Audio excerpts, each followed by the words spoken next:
Louisa Hay, sən həyatını yaxşılaşdıra bilərsən. 3-cü fəsil. Problem haradan gəlir? Keçmişin mənə təsiri yoxdur. Beləliklə, sizinlə çoxlu misallara baxdıq və problem hesab etdiyimiz məsələləri ətraflı araşdırdıq. İndi isə mənim real hesab etdiyim problemlə məşğul olaq. Biz özümüzü kifayət qədər yaxşı hesab etmir və özümüzü sevmirik. Həyat problemlərin həllindən ibarətdir deyərək həyata baxsam, problemli həyat da qarşımıza çıxacaq. Gəlin bu fikirlərin haradan gəldiyinə nəzər salaq. Necə olur ki, özünün və həyatının gözəlliyindən zövq alan bir körpədən bu və ya digər dərəcədə dəyərsiz, sevilməyən, problemlərlə yüklənmiş insana çevrilirik. Özlərini sevən insanlarda isə bu sevgi getdikcə arta bilər. Qızıl gülə nəzər yetirin. Tumurcuq və qönçə olduğu vaxtdan axırıncı ləçəyə düşənə qədər o, öz gözəlliyini saxlayır və dəyişir. Biz də beləyik. Daim mükəmməl, gözəl və dəyişkən. Düşüncəmiz, şuurumuz və biliyimizlə əlimizdən gələnin ən yaxşısını edirik. Əgər bu cür davam etsək, fikirlərimiz də dəyişəcək. Fikirlərin qaydaya salınması. İndi bu günə qədər bizi istiqamətləndirən inanclarımıza daha çox fikir vermək vaxtıdır. Bəzi xəstələr bu təmizləmə prosesini ağrılı hesab edirlər. Lakin belə olmamalıdır. Fikirlərimizi qaydaya salmazdan əvvəl orada nələrin olduğuna diqqət yetirməliyik. Biz otağı dib dəhnədən təmizləyərkən hər şeyi əlinizə alıb yoxlayırsınız.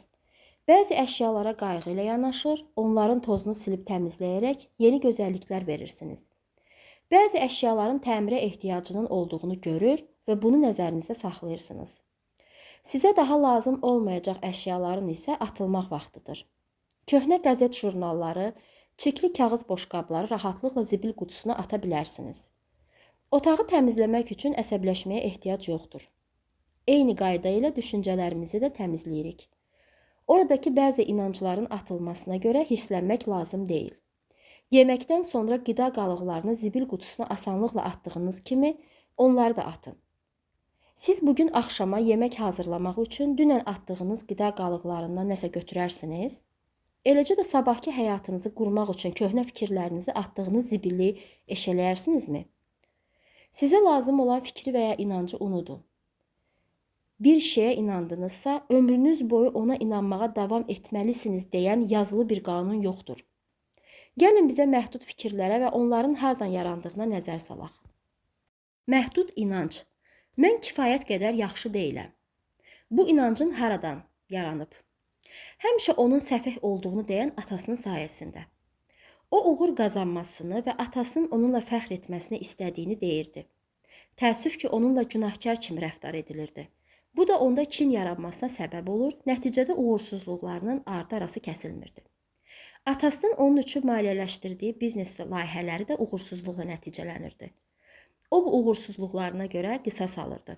Atasını daim pul xərcləməyə məcbur edirdi. Əlbəttə, ən çox itirən isə onun elə özü idi. Məhdud inanc, özünü sevməyi bacarmamaq. Bu inanc haradan yaranıb? Atasını razı salmaq istəyindən. Bir qadın xəstəm heç vaxt atasına oxşamaq istəmədiyini deyirdi.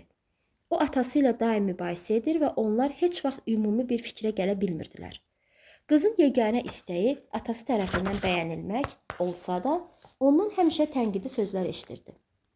Onun bütün bədəni ağrıyırdı. Eyni ağrılar atasında da var idi. Qız özünün və atasının ağrılarının səbəbinin qəzəb olduğunu başa düşə bilmirdi. Məhdud inanc. Həyat təhlükəlidir. Bu inanc haradan yaranıb? Qorxmuş atadan. Digər xəstənin gözündə isə həyat çox təhlükəli, qaranlıq və sərt idi.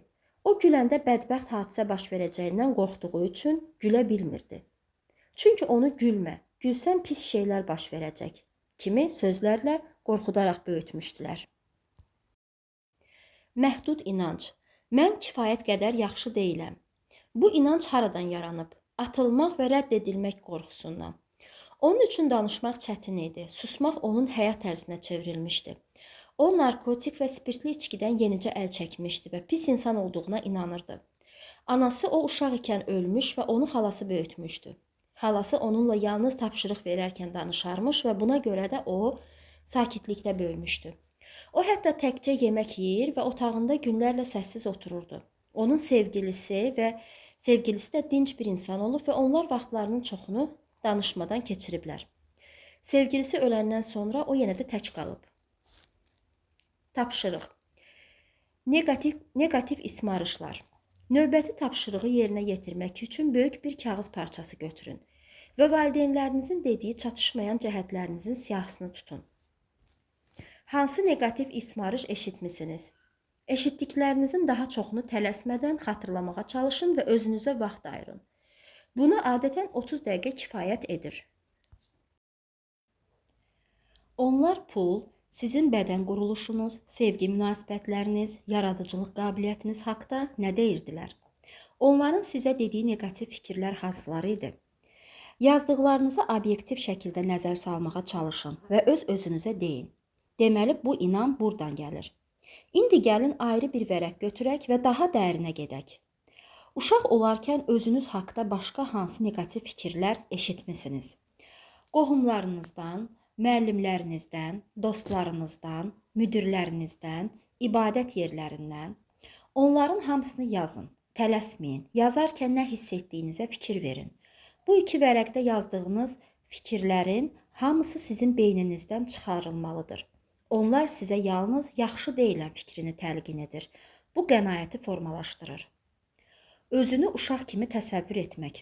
Əgər 3 yaşlı uşağı evin ortasına qoyub hərəmiz bir tərəfdən onu danlasaq, onun səfəh olduğunu, heç nəyə düz etmədiyini, bunu belə etməlidir, onu belə etməməlidir desək, hər yeri dağıtdığını söyləsək, hətta bir-iki kötək də vursaq, uşaq ya qorxaraq sakitcə küncə sıxılacaq, ya da özünü çox pis aparacaq. O daim bu iki yoldan birini seçəcək və biz o körpənin həqiqətən də nəyə qadir olduğunu heç vaxt bilməyəcəyik. Əgər elə həmin uşağa onu çox istədiyimizi, qayğısını çəkdiyimizi desək, onun necə qəşəng, ağıllı və istedadlı olduğunu bildirsək, səhv edərkən öyrənirsən, nə olursa olsun, həmişə sənin yanında olacaq deyə ürək-dirək versək, onda həmin uşağın potensialı sizi heyrətə gətirəcək. Hər birimizin daxilində hələ də o 3 yaşlı uşaq var və biz çox vaxt onu danlayırıq. Sonra da fikirləşirik ki, işlərimiz niyə yaxşı getmir? Sizi elə hey tənqid edən insanla dostluq etmək istəyərsinizmi? Yəqin uşaq olarkən sizinlə belə rəftar ediblər. Bu da çox mənfi bir haldır. Lakin bütün bunlar çoxdan olub. Əgər indi də özünüzlə bu cür davranırsınızsa, bu daha da üzücü haldır. Beləliklə, indi qarşınızda uşaqlıqda özünüz barədə eşitdiyiniz mənfi fikirlər var. Özünüzdə səhv olduğunu inandıqlarınızla bu fikirlər üst-üstə düşürmü? Yoxsa demək olar ki, eynidir? Yəqin ki, hə. Həyat ssenarimizi uşaq olanda eşitdiyimiz iradlara əsasən qururuq. Biz balaca, ağıllı uşaqlarıq və onların bizə dediklərinin həqiqət olduğunu düşünüb itaətlə qəbul edirik. Əlbəttə, valideynlərimizi günahlandırıb özümüzü onların səhvinin qurbanı hesab etmək və həyatımızı bu cür yaşamaq çox asandır. Bu xoşa gəlməz bir haldır və bizi problemlərimizdən azad etməyəcək. Ailənizi qınamaq, günahlandırma, problemlə baş-başa qalmağın ən yaxşı yollarından biridir. Başqasını qınamaqla öz enerjimizi itiririk. Anlamaq isə hadisələrə kənardan baxmağa və gələcəyimizə nəzarət etməyə imkan verir. Keçmişi dəyişmək mümkün deyil, gələcəyimizi isə bugünkü fikirlərimiz formalaşdırır. Valideynlərimizin bilik və bacarıqları ilə əllərindən gələni etdiklərini başa düşməyimiz çox vacibdir. Biz başqalarını günahlandırmaqla məsuliyyətimizdən boyun qaçırırıq. Sizinlə pis davranan insanlarla da pis davranıblar. Onlar da özlərini sizin kimi köməksiz hiss ediblər. Onlar sizə ancaq öyrəndiklərini öyrədə bilərlər. Valideynlərinizin uşaqlığı barədə, xüsusilə də 10 yaşına qədərki dövrləri haqqında nə bilirsiniz? Bunu öyrənmək hələ də mümkündürsə, onlardan bu haqda soruşun. Soruşun onlardan. Əgər siz onların uşaqlığı haqqında öyrənə bilsəniz, sizə qarşı davranışlarının səbəbini anlayacaqsınız. Onları anlamaq sizə rahatlıq gətirəcək. Valideynlərinizin uşaqlığı haqqında bilmirsinizsə, onda onların bugünkü davranışlarına əsasən uşaqlıqlarını təsəvvür etməyə çalışın. Bu məlumatlar sizə azadlığınız üçün lazımdır. Onları azad etməyincə özünüz də azad ola bilməzsiniz. Onları bağışlamayınca özünüz də bağışlamayacaqsınız. Əgər onlardan mükəmməllik tələb etsəniz, özünüzə qarşı da bu cür olacaqsınız və bu da sizi bədbəxt edəcək. Valideynlərinizi seçmək. Valideynlərimizi biz özümüz seçirik nəzəriyyəsi ilə razıyam. Bizim həyatda öyrəndiklərimiz onların zəiflikləri ilə tam uyğun gəlir. Əminəm ki, biz əbədiyyətə gedən uzun yol yolçularıyıq. Bu dünyaya mənəvi inkişafımız üçün lazım olan dərsləri öyrənmək üçün gəlmişik.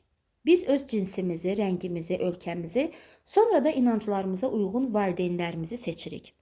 Bizim bu dünyaya səfərimiz məktəbə getməyi xatırladır. Əgər siz kosmetoloq olmaq istəyirsinizsə, kosmetologiya, mexanik olmaq istəyirsinizsə, mexanika, hüquqşünas olmaq istəyirsinizsə, hüquq fakültəsinə gedirsiniz. Seçdiyiniz valideynlər öyrənmək istədiyiniz sahənin ekspertləri olan ideal cütlüklərdir. Yaşlandıqca valideynlərimizi qınayaraq, məni bu vəziyyətə sən salmısan deyirik. Lakin inanıram ki, onları biz özümüz seçmişik. Başqalarını dinləmək. Biz uşaq olanda böyük bacı qardaşlarımıza Allah kimi baxırdıq. Onların işləri yaxşı getməyəndə hirslərini bizim üstümüzə tökürdülər. Onlar yəqin ki, bu ifadələri işlədiblər. Sənin hərəkətlərini xəbər verəcəyəm. Sizi nədənsə günahlandıraraq, sən uşaqsan, bu iş sənlik deyil. Bizimlə oynamağa ağlın çatmaz. Məktəbdəki müəllimlərin bizə çox böyük təsiri olur. 5-ci sinifdə oxuyanda müəllimim mənə rəqqas olmaq üçün həddən artıq hündür olduğumu dedi. Mən ona inanaraq rəqqas olmaq istəyimdən imtina etdim. Yenidən rəqsə qayıtmaq istəyəndə isə artıq çox yaşlı idim. Testlərin və qiymətlərin yalnız müəyyən bir dövr üçün biliyinizi qiymətləndirdiyini bilirdiniz. Yoxsa bütün bunları sizi nəyə qadir olduğunuzun ölçüsü kimi qəbul etmişdiniz.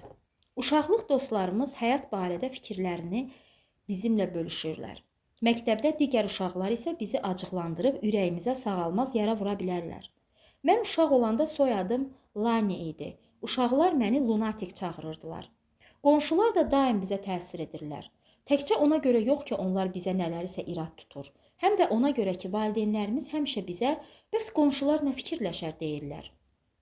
Sizə uşaq vaxtı təsir edən digər nüfuzlu insanları yadınıza salın. Mətbuat və televiziyada verilən reklamların dolğun və inandırıcı cümlələri, saysız hesabsız satılıq məhsullardan istifadə etmədiyimiz təqdirdə bizə dəyərsiz olduğumuzu hiss etdirirdi. Biz bura keçmiş inanclarımızın sərhədini aşmaq üçün toplaşmışıq. Onların bizə nə deməyindən asılı olmayaraq, öz böyüklüyümüzü və ilahiliyimizi dərk etmək üçün buradayıq. Sizin də, mənim də qalib gəldiyimiz mənfi inanclarımız var. Yaşadığım bu sonsuz həyatda hər şey əla, tamamlanmış və mükəmməldir. Keçmişin mənim üzərimdə heç bir hakimiyyəti yoxdur. Çünki mən öyrənmək və dəyişmək istəyirəm. Mən keçmişə bugün burada olmağım üçün bir vasitə kimi baxıram. Mən bugün olduğum yerdə düşüncələrimi səliqəyə salmağa başlamaq istəyirəm. Hardan başlamağımın fərqi yoxdur. Odur ki, mən işi ən balaca və asan otaqdan başlayacaq və tezliklə nəticə əldə edəcəyəm. Macəra dolu bu yolun ortasında olmaq məni çox həyəcanlandırır. Çünki mən bu təcrübəni yenidən yaşamayacağımı bilirəm. Mən özümü azad etmək istəyirəm. Mənim dünyamda hər şey gözəldir. 4-cü fəsil. Bu doğrudurmu? Həqiqət mənim dəyişməyən hissəmdir. Bu doğrudurmu sualının 2 cavabı var. Bəli və xeyr. Həqiqi olduğuna inandığınız şey düzgün olmadığına inandığınız isə səhvdir. Sizin stəkana baxmağınızdan asılı olaraq o yarıyadək dolu və ya yarıyadək boş ola bilər. Həqiqətən də haqqında düşünə biləcəyimiz milyardlarla fikir var. Əksəriyyətimiz valideynlərimizin düşündüyü tərzdə düşünürük, lakin biz bu cürdə davam etməməliyik. Biz yalnız eyni tərzdə düşünməliyik deyə bir qanun yoxdur. Mən nəyə inanıramsa, o mənim üçün gerçəkləşir. Siz nəyə inanırsınızsa, o da sizin üçün həqiqətə çevrilir. Düşüncələrimiz tamamilə fərqli ola bilər. Bizim həyatımız və təcrübələrimiz də olduqca fərqlidir. Düşüncələrinizi nəzərdən keçirin. Biz nəyə inanırıqsa, o bizim üçün həqiqətə çevrilir. Siz gözlənilmədən maliyyə problemi ilə üzləşirsiniz. Çox güman ki, özünüzü pulla bağlı problemlərinizin olmasına, zənginliyə layiq olmadığınıza inandırırsınız. Yaxud yaxşı olan heç nəyin əbədi olmadığını düşünürsünüzsə, ola bilsin ki, həyatın sizinlə qərəzli davrandığına inanır və tez-tez Mən sadəcə qalib gələ bilmirəm deyirsiniz. Əgər siz şəxsi münasibət qura bilmirsinizsə, yəqin ki, heç kəs məni sevmir, mən sevilməyə layiq deyiləm deyə düşünürsünüz. Ola bilsin ki, siz də ananız kimi kiminsə üzərinizdə hökmranlıq etməsini istəmir, yaxud da belə fikirləşirsiniz. İnsanlar məni incidə bilərlər. Səhhətinizdə problem yarananda xəstəlik bizim ailəmizdən əl çəkmir. Bütün bunlar havadandır. Mən əziyyət çəkmək üçün doğulmuşam. Yaxud uğursuzluqlar bir-birinin ardınca gəlir kimi fikirlərə qapılırsınız. Ola bilər ki, sizdə başqa bir inam var. Bəlkə də sizin öz inamınızdan xəbəriniz yoxdur. Əksər insanlar belədir. Onlar yalnız üzdə olan vəziyyəti, şəraiti görürlər. Kimsə xarici aləmlə düşüncələriniz arasında əlaqənin olduğunu göstərməyənə qədər siz bu həyatın qurbanı olaraq qalırsınız. Problem, maliyyə çətinliyi. İnam, mən varlı olmağa layiq deyiləm. Problem, dostların yoxluğu. İnam, heç kəs məni sevmir. Problem, işdə problemlər. İnam, mən kifayət qədər yaxşı işləmirəm. İstənilən problem bizim fikirlərimizdən yaranır. Fikirlər isə dəyişdirilə bilər. Bizim var qüvvəmizlə mübarizə apardığımız bütün problemlər tamamilə real ola bilər. Mübarizə apardığımız problemlər nə qədər çətin olursa olsun, onlar bizim düşüncələrimizin təzahürüdür. Əgər problemlərinizi hansı fikirlərinizin yaratdığını bilmirsinizsə, onda siz bu kitabı əlinizdə almaqla çox düzgün iş görmüş olarsınız. Çünki bu kitab sizə kömək etmək üçün yazılıb. Həyatınızdakı problemlərə nəzər salın və özünüzdən soruşun. Mənim hansı fikirlərim bu problemi yaradır? Sakitcə bu sualı özünüzə versəniz, ağlınız sizə cavab verəcək. Bu, sadəcə uşaqlıqda qəbul etdiyiniz bir inamdır. İnandığımız bəzi fikirlər müsbət və faydalıdır. Onlardan ömrümüz boyu faydalanırıq. Məsələn, yolu keçərkən hər iki tərəfə baxın fikri. Digər fikirlər isə insan həyatının ilk illərində faydalı olsa da, yaşa dolduqca onlar əhəmiyyətini itirir. Yad adamlara inanma məsləhəti balaca uşaq üçün faydalı olsa da, böyük insanlarda tənhalığa gətirib çıxarır. Nəyə görə ara bir oturub öz-özümüzdən bu həqiqətdirmi deyə soruşuruq. Məsələn, mən nəyə görə bunu öyrənmək mənim üçün çətindir fikrinə inanıram. Daha yaxşı olar ki, özümüzə bu indi mənim üçün doğrudurmu? Bu inam haradan gəlir? Bu ibtidai sinif müəllimin mənə dönə-dönə dediyinə görə mi hələ də inanıram? Əgər bu inamdan imtina etsəm, daha yaxşı olaram mı?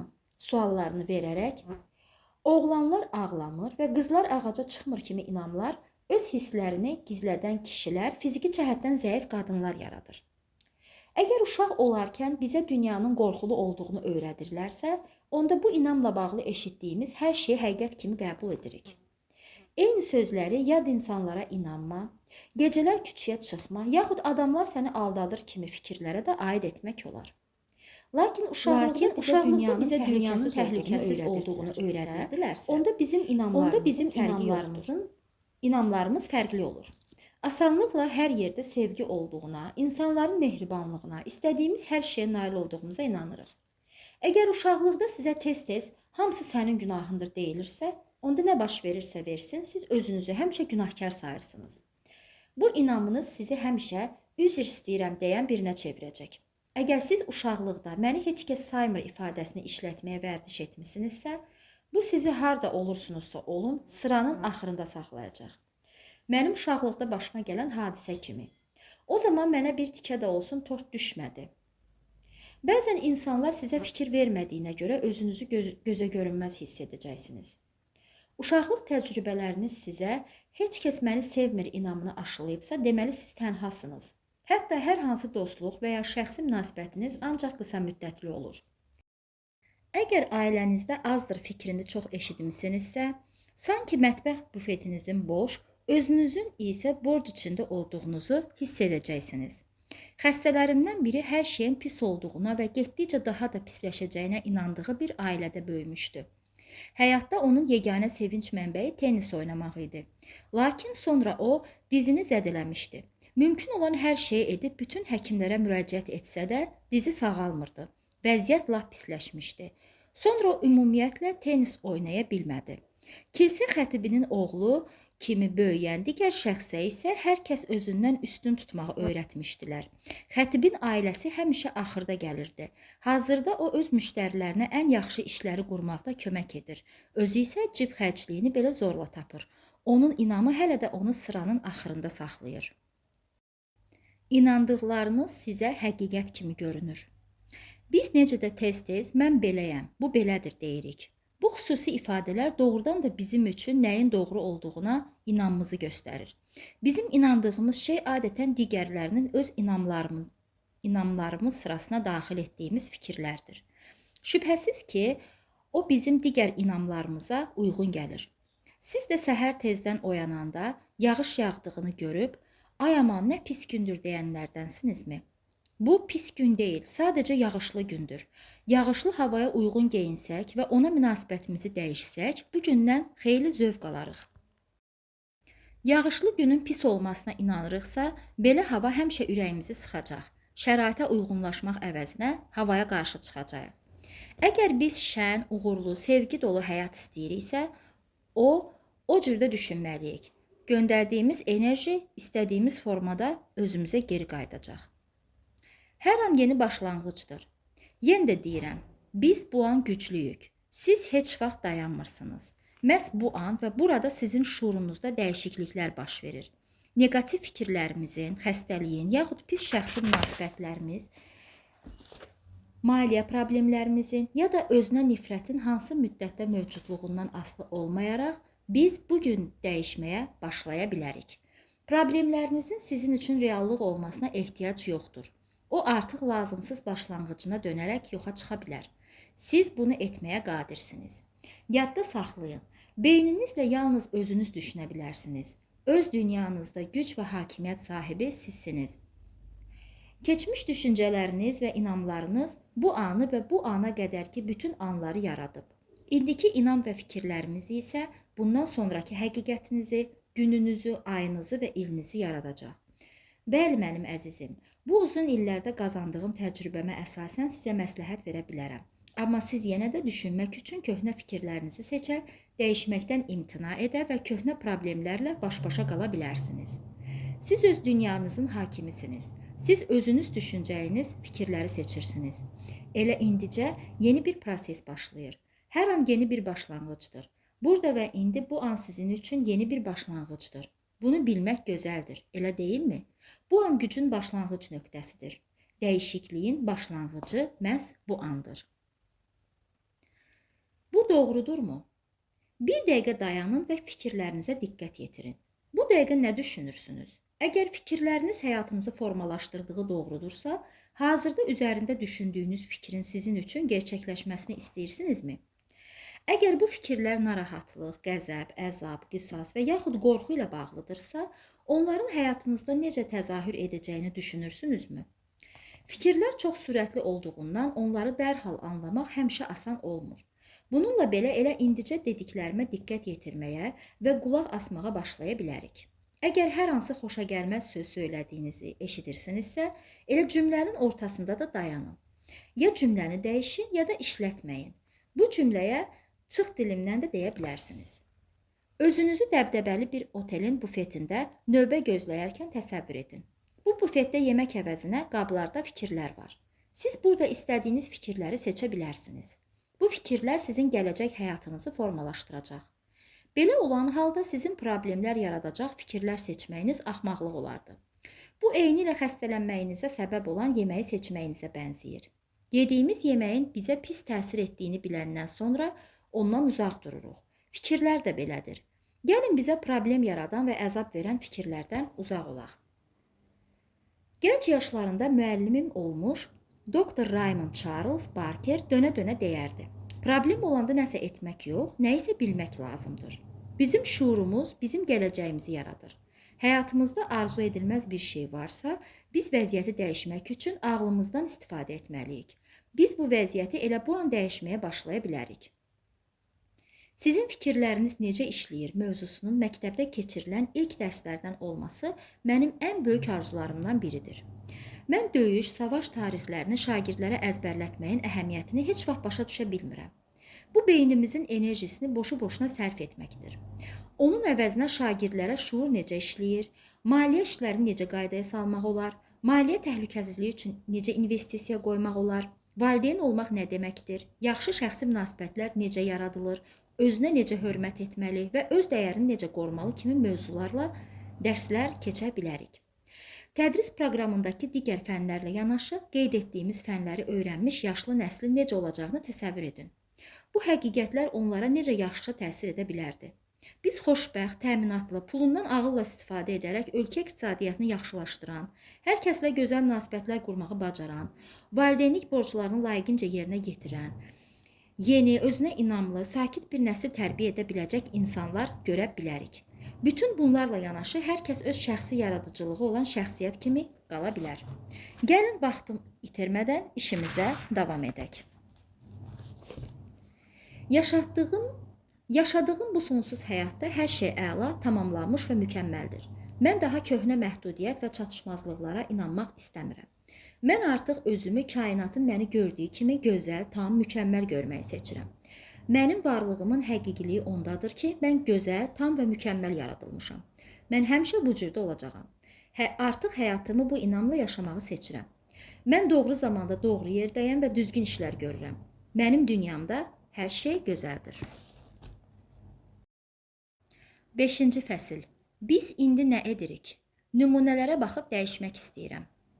Dəyişmək qərarı. Dəyişmək anı gələndə bir çox insanlar həyatın çətinlikləri qarşısında qorxub geri çəkilir, digərləri isə özlərinə ya da həyata qəzəblənib təslim olurlar. Təslim olmaq dedikdə mən onların heç nəyə ümid yoxdur, nə isə dəyişmək qeyri-mümkündür, cəhd etməyin nə mənası var kimi qərarlarını nəzərdə tuturam. Digərləri isə olduğun kimi qal, heç olmasa bu dərdinə necə çarə qılmağın yolunu bilirsən. İndiki vəziyyətini bəyənməsən də artıq ona öyrəşmirsən və ümid edirsən ki, bu vəziyyət daha da pisləşməyəcək deyə düşünürlər.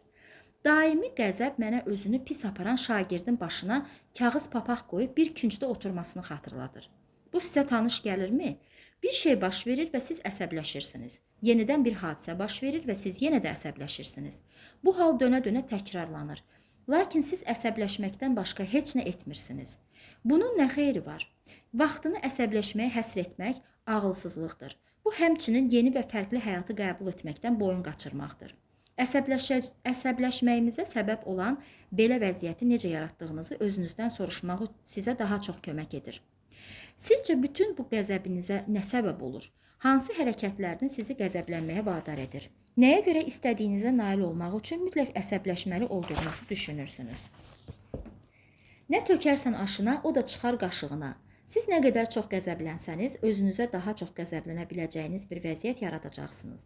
Bu vəziyyət cəzasını çəkmək üçün küncə qoyulan və oradan heç yerə getməyən kağız papaqlı şagirdi xatırladırmı? Bu abzası oxuyarkən əsəbləşdinizmi? Çox yaxşı. Elə mən də buna nail olmaq istəyirdim. Bu qəzəb həyatınızı dəyişmək üçün sizə təkan verəcək.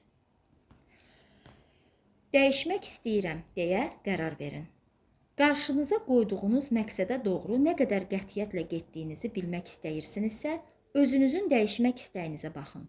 Biz hamımız həyatımızda nəyinsə dəyişməsini, yaşadığımız şəraitin daha yaxşı və asan olmasını arzulayırıq. Lakin dəyişmək istəmirik.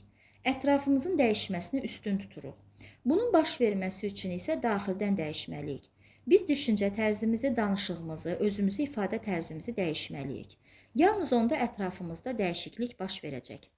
Bu növbəti addımdır. İndi biz problemlərin nədən ibarət olduğunu və hardan gəldiyini bilirik. İndi dəyişməyə arzulamaq vaxtıdır. Mən həmişə tərs olmuşam. Hətta indi də həyatımda nəyisə dəyişmək istəyəndə bu tərsliyim özünü biruzə verir və içimdə dəyişməyə qarşı çox güclü bir müqavimət hiss edirəm. Tədricən hərəkətlərimi haqq qazandırıram, acıqlanıram və geri çəkilirəm. Bəli, hətta uzun illərin təcrübəsindən sonra da bu halları keçirirəm. Bu mənim dərslərimdən biridir. Lakin bu baş verəndə mən dəyişikliyin mühüm bir mərhələsində olduğumu bilirəm. Hər dəfə həyatımda nəyisə dəyişmək, nədənsə qurtulmaq istədikdə öz daxili dünyama daha da dərindən baş vururam. Hər bir köhnə fikir yerini yeni düşüncəyə verməlidir. Bu fikir qatlarının bəzilərinin dəyişmək asan, digərlərini dəyişmək isə olduqca çətindir. Onları dəyişmək ağır bir yükü quş lələyi ilə qaldırmağa bənzəyir. Hər dəfə dəyişmək istədiyim fikirdə nə qədər möhkəm yapışıramsa, Həmin fikirdən can qurtarmağın vacibliyini də o qədər inanıram. Bu yolla öyrənəndən sonra mən başqalarına öyrədə bilirəm. Fikrimcə, yaxşı müəllimlərin çoxu hər şeyin asan olduğu mühitdə formalaşmayıb. Onlar əzab-əziyyətlərdən keçərək bugünə gəliblər. İndi də başqalarına azad olmaqda kömək edirlər. Əksər yaxşı müəllimlər illərlə üst-üstə yığılıb dərinləşmiş maneələri aradan götürmək üçün daim işləyirlər. Bu, onların ömürlük peşəsinə çevrilir. Əvvəllər lazımsız inamlardan yaxa qurtarmaq üsulumla bugünkü üsul arasında fərq ondan ibarətdir ki, bugün mən artıq bunu edəndə əsəbləşmirəm. Özümdə dəyişməli olduğum keyfiyyətlər tapdığım üçün pis insan olduğuma artıq inanmıram. Evin təmizlənməsi. Mənim gördüyüm bu zehni iş evin təmizlənməsinə bənzəyir. Mən ağıl otaqlarımı gəzərək, içindəki fikir və inamları yenidən nəzərdən keçirirəm. Bəziləri çox xoşuma gəlir. Ona görə də onları parıldayana qədər təmizləyib və daha faydalı olmasına çalışıram. Bəzilərinin təmirə və ya yer dəyişməyə ehtiyacı olur. Vaxt tapdıqca onlara diqqət yetirirəm. Digərləri isə lazımsız köhnə qəzet, jurnal yaxud paltar kimidir. Onlardan bir dəfəlik canımı qurtarmaq üçün ya kiməsə verirəm, ya da zibil qutusuna atıram. Bunu edərkən nə əsəbləşirəm, nə də özüm haqda pis fikirləşirəm. Tapşırıq. Mən dəyişmək istəyirəm. Gəlin inamla mən dəyişmək istəyirəm deyək. Bu cümləni dönə-dönə təkrarlayın və cümləni deyərkən əlinizi boğazınıza toxundurun. Boğaz bədənimizdəki dəyişikliklərin baş verdiyi enerji mərkəzidir. Boğazınıza toxunarkən siz özünüz üçün dəyişdiyinizi təsdiq edirsiniz. Həyatınızda dəyişikliyə ehtiyac olanda dəyişməsinə imkan verin. Bilin ki, harda dəyişikliyə ən çox ehtiyac varsa, orada insan dəyişiklik etmək istəmir. Bu zaman mən dəyişmək istəyirəm deyin. Kainat sizin fikir və sözlərinizə həmişə cavab verir. Siz yuxarıda qeyd etdiyim fikirləri tez-tez təkrarladıqca hadisələr dəyişməyə başlayacaq. Dəyişməyin müxtəlif yolları. Mənim ideyalarımdan istifadə etmək dəyişmək üçün yeganə yol deyil. Bu sahədə başqa çox effektli üsullar da var. Kitabın sonunda verdiyim siyahıdan istifadə edərək öz inkişafınıza nail ola bilərsiniz. İndi bunlardan bəziləri haqda düşünün.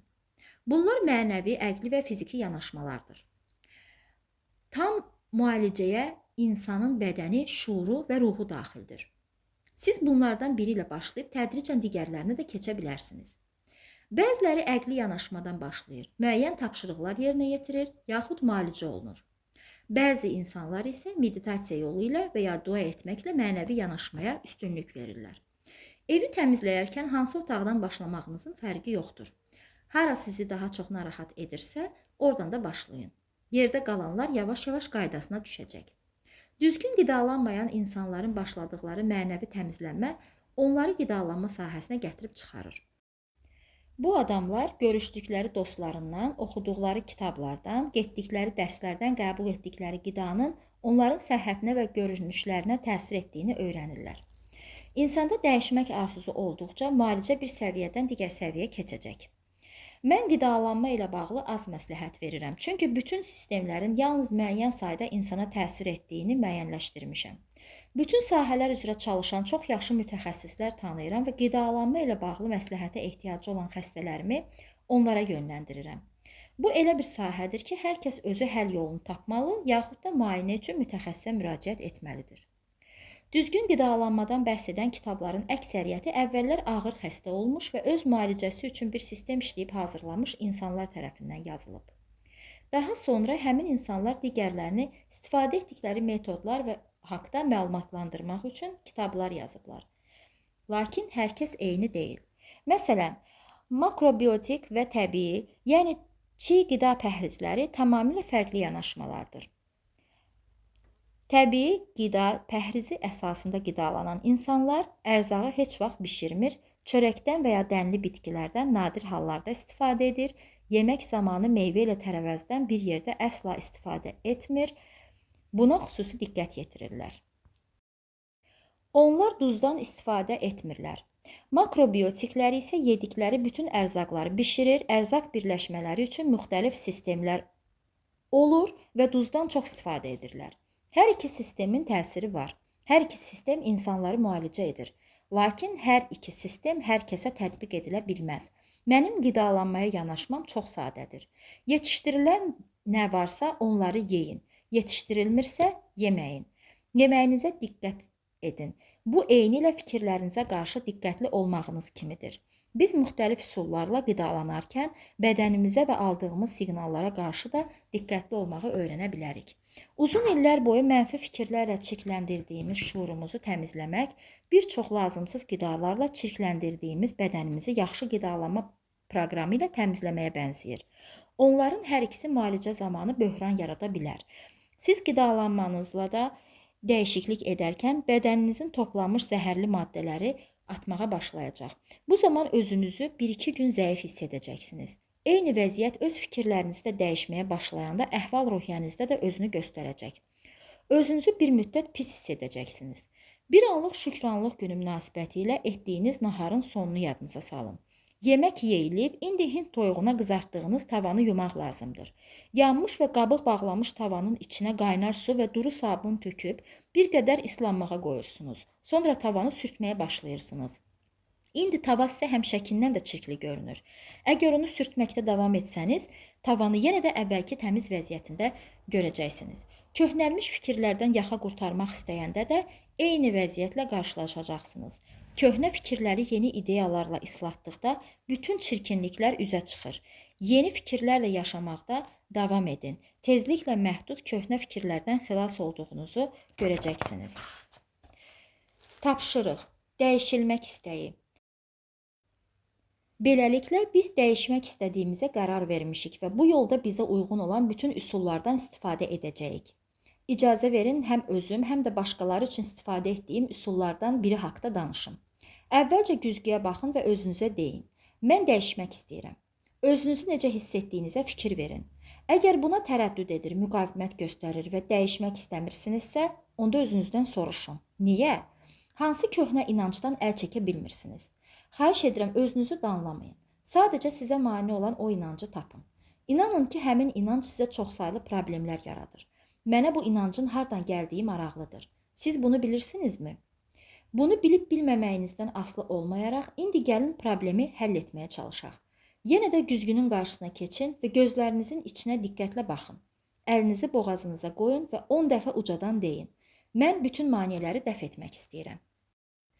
Güzgü ilə iş çox effektlidir. Uşaq olarkən əksər nöqsanlarımızı gözümüzün içinə baxan, bəzən də barmağını silkələyən özgələrdən eşidirik. Bugün hər dəfə güzgüyə baxanda bir çoxumuz özünə xoşagəlməz bir şey deyəcək. Özümüzü ya danlayacaq, ya da tənqid edəcəyik. Düz gözümüzün içinə baxıb özünüz haqda müsbət bir şey demək, yaxşı nəticələr almağın ən qısa yoludur. Yaşadığım bu sonsuz həyatda hər şey əla, tamamlanmış və mükəmməldir. Mən indi köhnə fikirlərimə sakitcə və obyektiv nəzər salır, onları dəyişmək istəyirəm. Məni öyrətmək olar. Mən öyrənməyi bacarıram. Mən dəyişmək istəyirəm və dəyişməkdən zövq alıram. Hər dəfə hər hansı bir inancdan yaxa qurtaranda xəzinə tapmış kimi sevinirəm. Mən hər an dəyişdiyimi görür və hiss edirəm. Fikirlər artıq mənə hökm edə bilmir. Həyatımın hakimi mən özüməm. Mən azad olmağı seçirəm. Mənim dünyamda hər şey gözəldir. 6-cı fəsil. Dəyişikliyə müqavimət. Mən daim dəyişən həyatın ritmi və axarı ilə yaşayıram. Dərk etmə, sağalma və dəyişmə istiqamətində ilk addımdır. Bizi narahat edən vəziyyəti yaxşılaşdırmaq üçün daxilimizdə kök salmış bu vəziyyəti yaradan inancı tapmalıyıq. Bəlkə də bu vəziyyəti görməyə, ondan şikayət etməyə və başqalarında axtarmağa çalışırıq. O bizim diqqətimizi cəlb edir, onunla məşğul olmağa başlayırıq. Biz problemin həllinə yanaşmada yeni yollar tapmaq üçün çox vaxt müəllimimizə, dostumuza, dərslərə, seminarlara və ya kitablara üz tuturuq. Dostumun görüşə dəvət olunması ilə bağlı təsadüfən verdiyi məlumatla mənim oyanışım başladı. Dostum həmin görüşə getmədi. Lakin nə isə bir şey məni bu görüşə getməyə vadar etdi. Bu kiçik görüş mənim inkişafımda ilk addım oldu. Bu addımın əhəmiyyətini sonralar dərk etdim. Çox vaxt ilkin mərhələdə bu yanaşmaya reaksiyamız mənfi olur və düşünürük ki, bunun heç bir mənası yoxdur. Yəqin ki, bu bizə olduqca asan ya da qəbul edilməz görünür. Bunu etmək istəmirik, buna qarşı çox güclü müqavimətimiz yaranır. Hətta bunu etmək haqda düşünərkən çox əsəbləşirik. Bu mərhələnin müalicə prosesinizdə ilk addım olduğunu başa düşə biliriksə, onda belə reaksiya çox yaxşıdır. Mən insanlara deyirəm ki, proses başa çatmasa da, onların hiss etdikləri istənilən reaksiya onların yaxşılaşma prosesində olduğunu göstərir. Həqiqət odur ki, dəyişiklik sizin onun haqqında düşünməyə başladığınız andan başlayır. Səbirsizlik müqavimətin bir başqa formasıdır. O, öyrənməyə və dəyişikliyə qarşı çıxan bir müqavimətdir. Biz hər hansı bir problemimizin dərhal həll olunmasını, həmin an başa çatmasını istəyəndə bu problemin yaranma səbəblərini öyrənmək üçün özümüzə vaxt ayırmaq istəmirik. Siz bir otaqdan digərinə keçmək istəyərkən ayağa durmalı və sizə lazım olan istiqamətdə addım-addım hərəkət etməlisiniz. Sadəcə yerinizdə oturub o biri otaqda olmağınızı tələb etməklə buna nail ola bilməzsiniz. Problemlərinizin həlli də bunun kimidir. Hamımız problemlərimizin aradan qalxmasını istəyirik. Lakin nəticə əldə etmək üçün azacıq da olsa bir iş görmək istəmirik. Artıq yaranmış vəziyyət və şəraitə görə öz məsuliyyətimizi qəbul etmək vaxtıdır. Mən bugünkü vəziyyətinizə görə özünüzü günahlandırmağı yaxud pis adam adlandırmağınızı nəzərdə tutmuram. Fikirlərinizi reallığa çevirən daxilinizdəki gücü dərk etməyinizi nəzərdə tuturam. Əvvəllər bu gücü istəmədiyimiz hadisələrin yaranmasına özümüz də bilmədən sərf etmişik. O zaman nə etdiyimizi bilmirdik, lakin indi öz məsuliyyətimizi dərk edir, gücümüzdən şuurlu şəkildə öz mənafeyimiz üçün yaxşı mənada istifadə etməyi başa düşür və öyrənirik. Mən pasiyentlərimə hadisələrə yeni baxış, yaxud insanları bağışlamaq üçün yeni yanaşma təklif edəndə, onların tez-tez dişlərini bir-birinə sıxaraq çənələrini qabağa uzatdıqlarını və qollarını sinələrində çarpazlaşdırdıqlarını müşahidə edirəm. Hətta onlar yumruqlarını da sıxırlar. Müqavimət hissi özünü biruzə verir. Onda mən lazımi məqamı tutduğumu anlayıram. Hamımız nəsə öyrənməliyik. Bizim üçün çətin olan şeylər yalnız öyrənmək üçün seçdiklərimizdir. Bizə nələr asan gəlirsə, deməli onlar bizim üçün dərs deyil. Çünki biz onlar barədə artıq bilirik. Dərslər dərk edilərək öyrənilə bilər. Sizin üçün ən çətin tapşırığın nə olduğunu və buna nə qədər müqavimət göstərdiyinizi düşünürsünüzsə, deməli həmin an ən çətin dərsinizin axtarışındasınız. Təslim olmaq, müqaviməti dəf etmək sizə lazım olanı öyrənmək istəyi növbəti addımı xeyli asanlaşdıracaq. Müqavimətinizin dəyişiklik etməyinizə mane olmasına imkan verməyin. Biz iki səviyyədə işləyə bilərik. Birinci, müqavimətimizi şuurlu şəkildə qəbul etməklə, ikinci, dəyişikliyi davam etdirməklə. Özünüzü müşahidə edin. Necə müqavimət göstərdiyinizə baxın, sonra isə irəliyə doğru davam edin. Davranışlarımız nə deyir? Hərəkətlərimiz çox vaxt müqavimətimizi əks etdirir. Bunlara aşağıdakılar daxildir. Mövzunu dəyişmək, otağı tərk etmək, vanna otağına getmək, gecikmək, xəstələnmək. Hadisələri aşağıdakıları etməklə gecikdiririk. Başqa bir iş görməklə, daha çox vaxt aparan işlə məşğul olmaqla, boş vaxt keçirməklə, uzağa yaxud pəncərədən çölə baxmaqla, hansısa jurnalı vərəqləməklə, fikrimizi yayındırmaqla, yemək, içmək və ya siqaret çəkməklə, münasibətlər yaratmaqla yaxud onları bitirməklə, qəzalar yaratmaqla.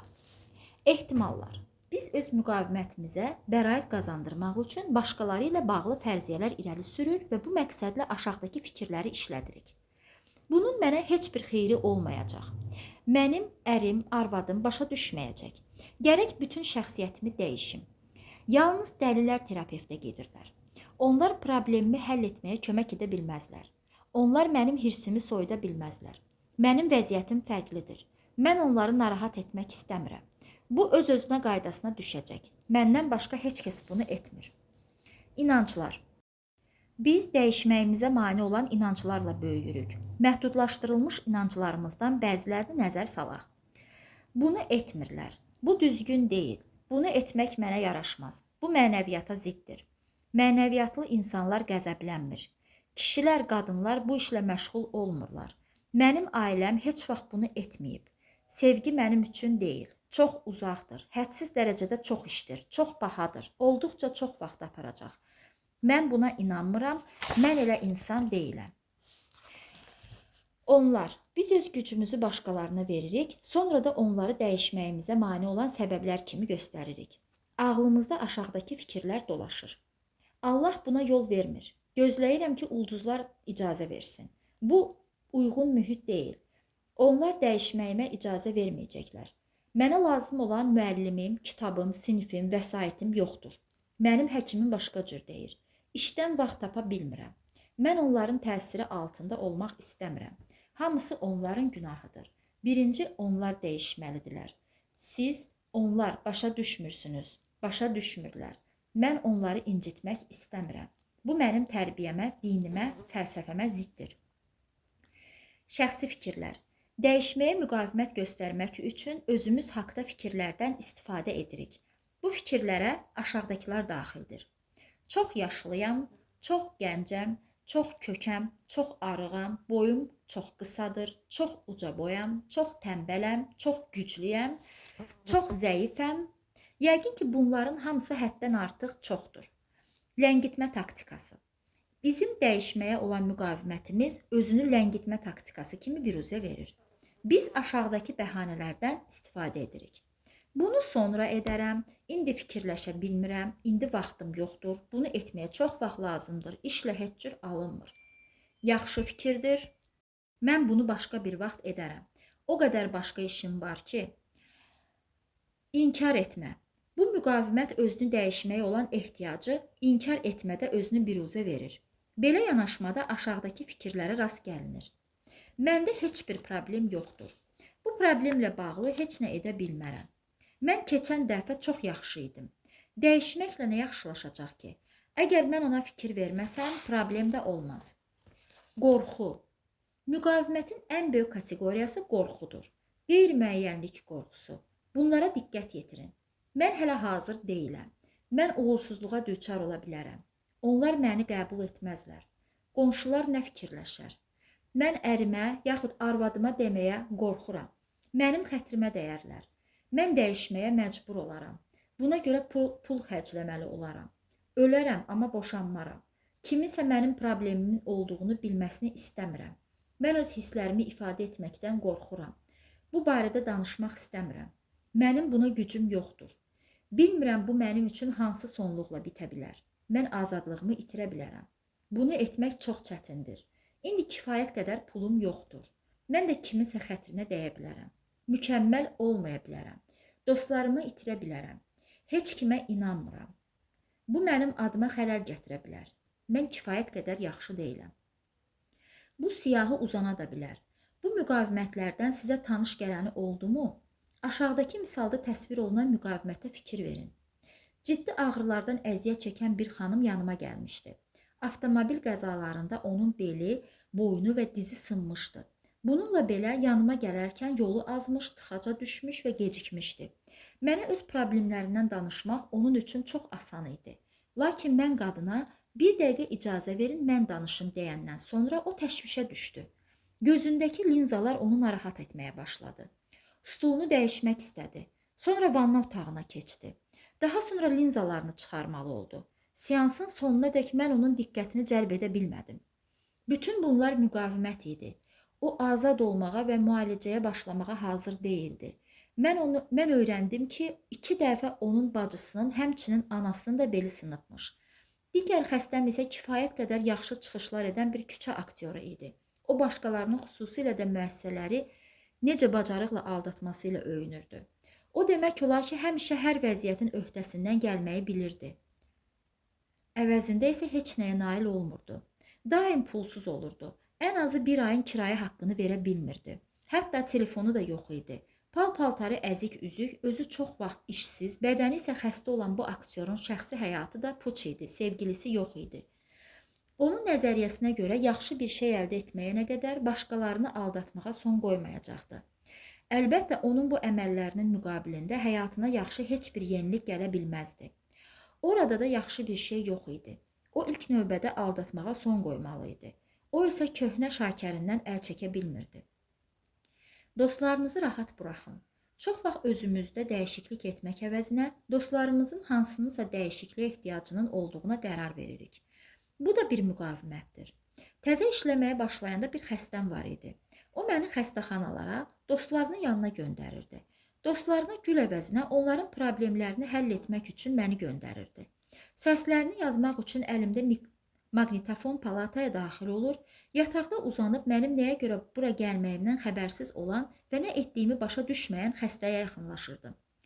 Bu hadisələrdən sonra öyrəndim ki, insan özü tələb etməyənə qədər onunla işləmək lazım deyil. Bəzən xəstələrim dostlarına mənim seanslarımı hədiyyə edirlər. Bu da o qədər yaxşı nəticə vermir. Belə xəstələr nadir hallarda seansları davam etdirirlər. Bizdə hər hansı bir dəyişiklik yaxşı alınanda onu başqaları ilə bölüşmək istəyirik. Lakin ətrafımızdakı insanlar biz istədiyimiz vaxtda və istədiyimiz yerdə dəyişiklik etməyə hazır olmaya bilərlər.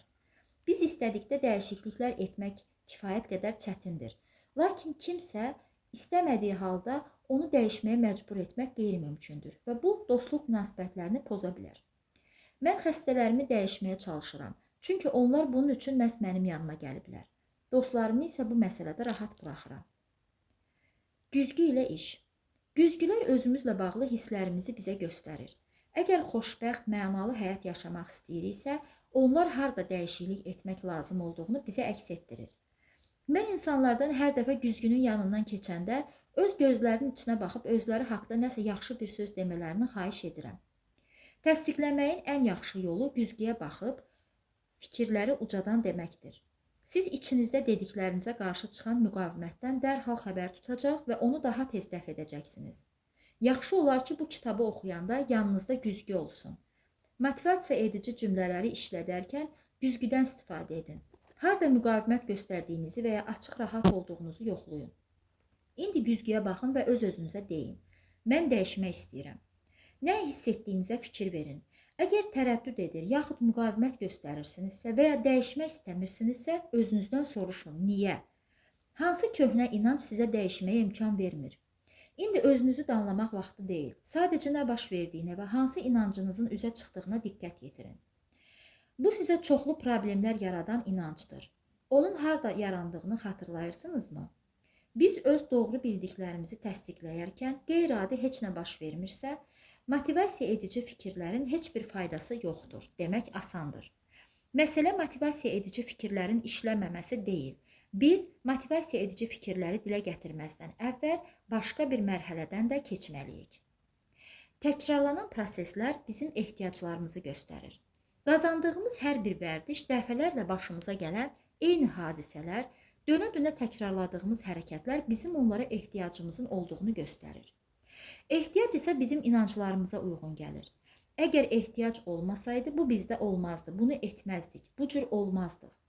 Daxilimizdə köklüyə, pis münasibətlərə, uğursuzluğa, siqaretə, qəzəbə, kasıblığa, istismara, yaxud bizə problem yaradacaq istənilən şeyə ehtiyacı olan nəsə var. Dəfələrlə öz-özümüzə demişik, bunu bir daha etməyəcəyəm. Amma bir gündən sonra yenə tort yeyirik, siqaret çəkirik, sevdiyimiz insanlara ağır sözlər deyirik və s. Sonra bütün problemlərimizi toplayıb öz-özümüzə qəzəblə deyirik. Sənin iradən yoxdur, intizamlı deyilsən, çox zəifsən. Bu da bizim daşıdığımız günahkarlıq yükünü daha da ağırlaşdırır. Bunun iradə yaxud intizamla heç bir əlaqəsi yoxdur. Həyatımızdan çıxarmaq istədiyimiz istənilən şey sadəcə bir simptom və zahiri təsirdir. Bu simptomdan onu doğuran səbəbi aradan qaldırmadan qurtulmaq cəhdi faydasızdır. Bir anlıq iradəsizlik yaxud intizamsızlıq etsək, həmin simptom yenidən ortaya çıxacaq. Ehtiyacı yox etmək istəyi. Mən xəstələrimə deyirəm, yəqin sizi bu vəziyyətə salan bir ehtiyacınız olub. Yoxsa bu vəziyyətə düşməzdiniz. Gəlin bir addım geriyə qayıdaq və ehtiyacı yox etmək üçün çalışaq. Ehtiyacınız olmasa siqaret çəkmək, çox yemək və ya pis vərdişlə məşğul olmaq istəməyəcəksiniz. İstifadə etməli olduğunuz ilk cümlə budur. Mən müqavimətə, baş ağrısına, qəbizliyə, artıq çəkiyə, pul çatışmazlığına və digər mənfi hallara olan ehtiyacımdan azad olmaq istəyirəm. Deyin, mən ... olan ehtiyacımdan azad olmaq istəyirəm. Bu mərhələdə tərəddüd etsəniz, onda digər motivasiya edici fikirlərin də mənası qalmayacaq. Ətrafımızda yaratdığımız şəbəkə qarışıq olmamalıdır.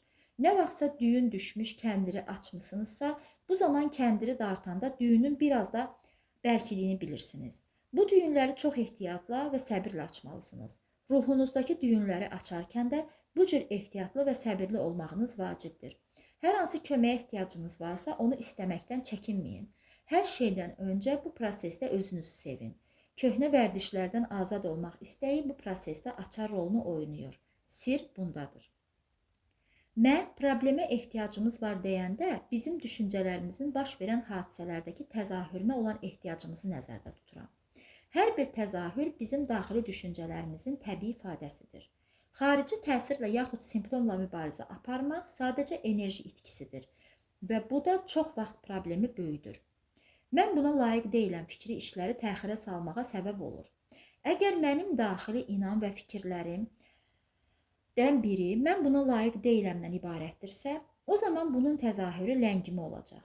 Belə ki, təxirə salma bizim getmək istədiyimiz yerə çatmağımıza mane olan amillərdən biridir. İşlərini təxirə salan insanlar daha çox enerji və vaxtlarını özlərini məzəmmət etməyə sərf edirlər. Onlar özlərini tənbəl adlandırır və pis insan kimi hiss etməyə məcbur edirlər. Başqalarının uğurlarına həsəd aparmaq.